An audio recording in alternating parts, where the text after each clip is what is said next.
అదేవిధంగా మన కాన్స్టిట్యున్సీకి వచ్చేదానికి ముఖ్యంగా దాదాపు 1000 మందికి విద్యుత్ లేకుండా ఇబ్బంది పడుతుంటే ఆ రోజు పోస్ట్ మాస్టర్ గారు ఒక చిన్న లెటర్ రాస్తే మన ఎలక్షన్ బాబుని అడిగాను, ఇట్లా రాశారు మాస్టర్ గారు ఏంటిది అని అడిగితే కరెక్ట్ గా చాలా మందికి లేవంటే 1000 మందికి విద్యుత్ కనెక్షన్లు ఇప్పించాం. అంటే దాదాపు స్వతంత్రం వచ్చిన దగ్గర నుంచి ఎప్పుడు కూడా కరెంట్ లేదు వాళ్ళకి.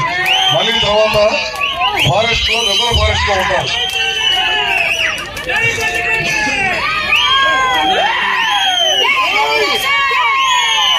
రిజర్వ్ ఫారెస్ట్ లో ఉంటారు.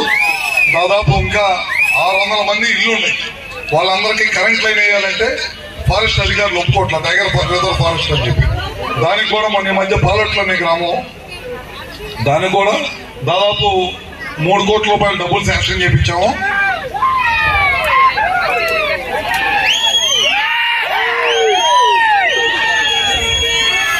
వాళ్ళందరూ కూడా కరెంట్ ఇవ్వాలనే దానికోసం 3 కోట్ల రూపాయలు శాంక్షన్ చేయించాం. తొందరలోనే బాబాగాబాబు తొందరలోనే ఆ 600 ఇళ్లకి సోలార్ తోటి బ్యాటరీ తోటి రెండింటితో పెట్టి ప్రతి ఇంటికి కూడా 4 బల్బులు ఒక ఫ్యాన్ తిరిగేటట్టు ఒక 2-3 నెలల్లోనే స్టార్ట్ చేపించి మేమందరం కూడా వచ్చి మళ్ళీ ఓపెన్ చేస్తాం.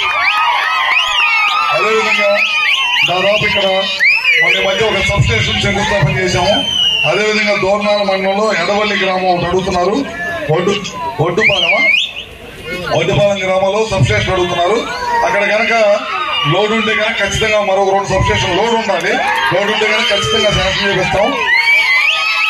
దాదాపు ఇక్కడ ఐటీ వరంలో దాదాపు 65 కోట్ల రూపాయలతో 220 KV సబ్ స్టేషన్ శాంక్షన్ చేపించాం. అవి కూడా పనులు స్టార్ట్ అయినాయి. దాదాపు ఒక 5-6 నెలల్లో అది కూడా మీకు వినియోగంలోకి వచ్చిందన్నమాట. ఇవన్నీ కార్యక్రమాలు చేస్తా ఉన్నాము. ముఖ్యంగా నేను చెప్పేదంటే పోయిన ఎలక్షన్ లో అతి తక్కువ మెజార్టీతో ఎలక్షన్ బాబు ఓడిపోయాడు. ఈయన కష్టపడి పనిచేస్తాడు. 5 సంవత్సరాలు మీ మధ్యలో ఉండి పనిచేస్తారు. రాబోయే ఎలక్షన్ లో ఎలక్షన్ బాబుని మంచి మెజార్టీతో గెలిపించాలి. అదేవిధంగా రేపు లోకల్ బాడీ సెలక్షన్స్ వస్తున్నాయి.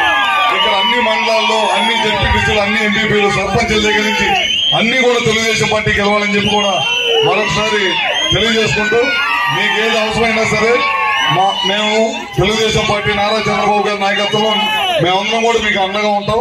మీరు ఖచ్చితంగా రాబోయే రోజుల్లో లోకల్ బాడీ సెలక్షన్స్ అన్నింటిలో కూడా జాగ్రత్తగా ఉండి తెలుగుదేశం జెండా ఇక్కడ ఎగిరేటట్టు తెలుగుదేశం పార్టీ, జనసేన, బీజేపీ కూటమితో అందరం ఉన్నాం కాబట్టి ఖచ్చితంగా మంచి లోకల్ బాడీస్ లో మంచి గెలుపు రావాలని చెప్పి కోరుకుంటూ సెలవు తీసుకుంటాం.